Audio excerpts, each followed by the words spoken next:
On the last day of year 10 in religion class, my teacher called me to stay back at the class. And I had some pretty good jokes that class. So I kinda knew it was coming, but I didn't. So I wait, and she just says to me, Why do you act like this?" And I was like, What do you mean? I don't. What do you mean? And she's like, "You act like an idiot." And I'm like, okay. It wasn't what I was expecting from her. But then she started to go on about how she saw my work and all the potential I had. And I guess reflecting on that stuff, it's almost a decade from that time. I think there's some valid reasons why I acted like that and who that made me be now.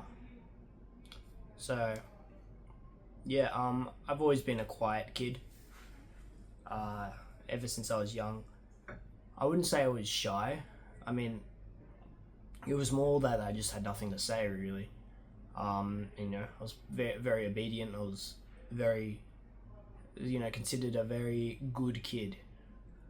And I guess I hit a, would say turning point, but I started, becoming more outspoken when I just realized, just the simple reality is that no one actually cares what you do.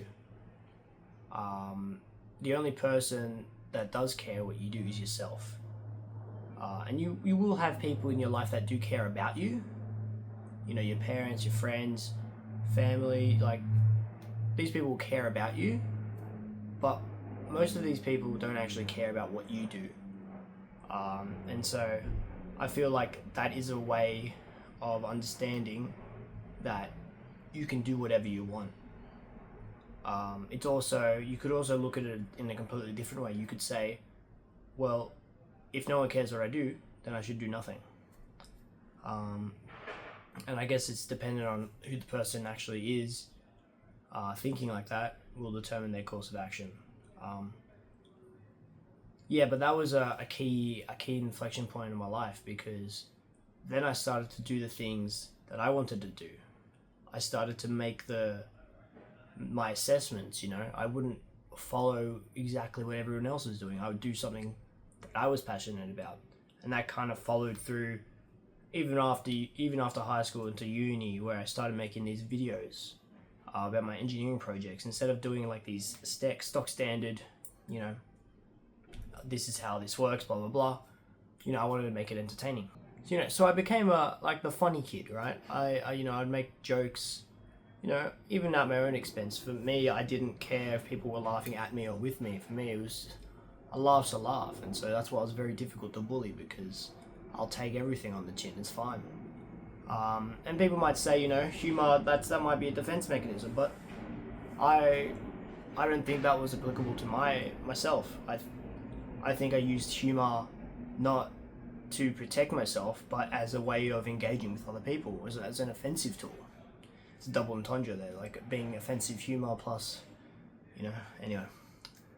But yeah, I think by using humor as a way to break down the barriers between yourself and others, it shows that since you don't take yourself too seriously, people are often willing to show them their true selves.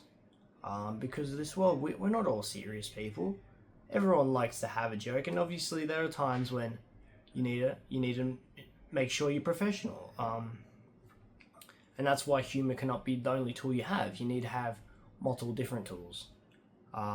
Like I read, if you've got only one, if you only got a hammer, then everything's going to look like a nail.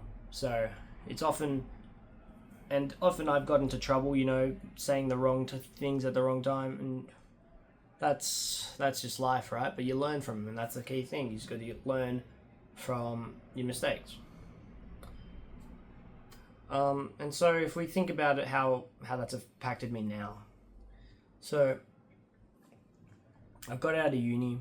Instead of doing what everyone else is doing, like finding a grad role, I decided to stay at my smaller company and learn, how a business runs. And I lost in terms of what I chose. I lost the prestige of working at a big company. I lost that stable salary that most of my peers would be on, and I've kind of now gone even further down that path by starting my own company. So instead of having a small salary, my salary is zero. Instead of having like at least some sort of accountability, it's upon myself. It's upon myself and the people around me that are helping me out to ensure that I'm not wasting their time by and making sure that I show gratitude to them by making sure I get it working as soon as possible. And I'm lucky because I'm in the position that I am. I can do that. I can live at home. I can I don't have to worry about the financial part aspect too much because I'm also quite young. But I've talked to a lot of people, and a lot of people, they'll question decisions, and I think that's okay. Questioning decisions is just that's life. But the main reason why people question decisions is because it's based upon what their own worldview. It's based on what they think they can do, and often that's guided by fear. And people are fearful of everything. People don't want to talk in public. People are afraid of just taking the next step in their jobs, their relationships, just in terms of everything. I think fear is the number one inhibitor for humanity to achieve their potential individually. And I don't think it should be. I think in the perfect world, people are limited by their ability and by their potential, not by their barriers that they're putting on themselves to protect themselves, really. They protect themselves from failure.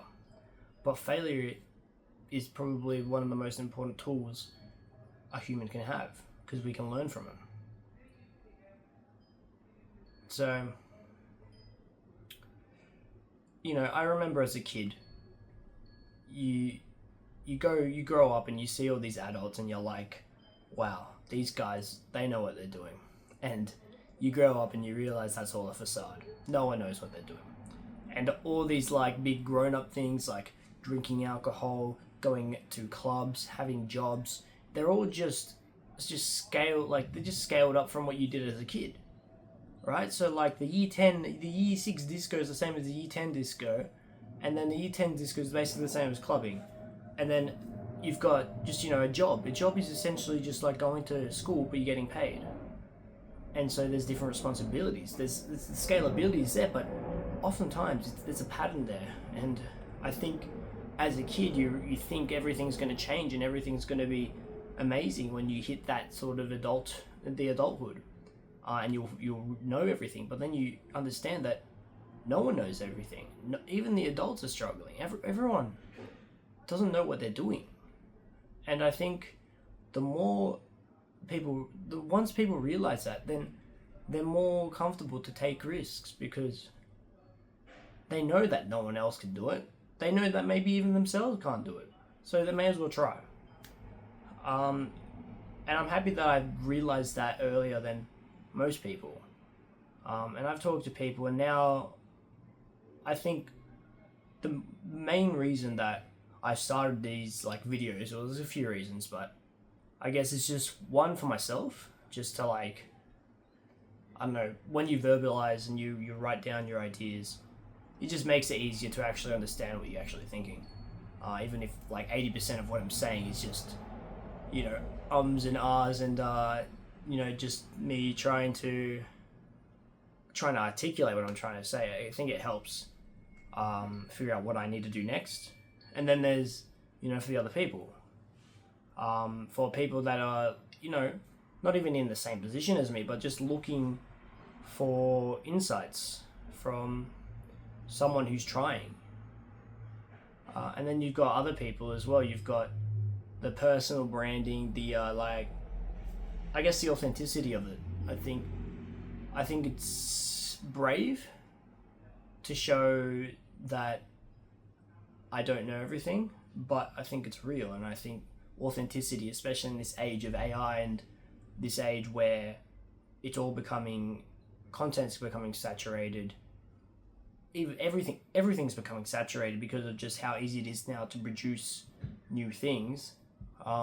It's now going to be, people aren't going to look for the most perfect artwork or the most perfect video.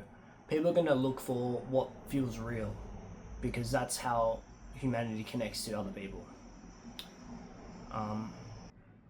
I like people that act like the idiot. I like people who pretend that they know less than they actually do. I don't think it's good all the time, but I think it's a way of connecting with other people. Because I don't know about you, but talking to really pretentious, pompous people who need to constantly, let you know that they're really, really intelligent because they read literature, or they do all these really smart things. Like, cool, man. Like, I don't think you should try and be smart for everyone else. I think you should try and be smart for yourself. And a lot of the smartest people I know are very, very they're not confident in their ability, and that's because they've seen the glimpse of the peak of the mountain.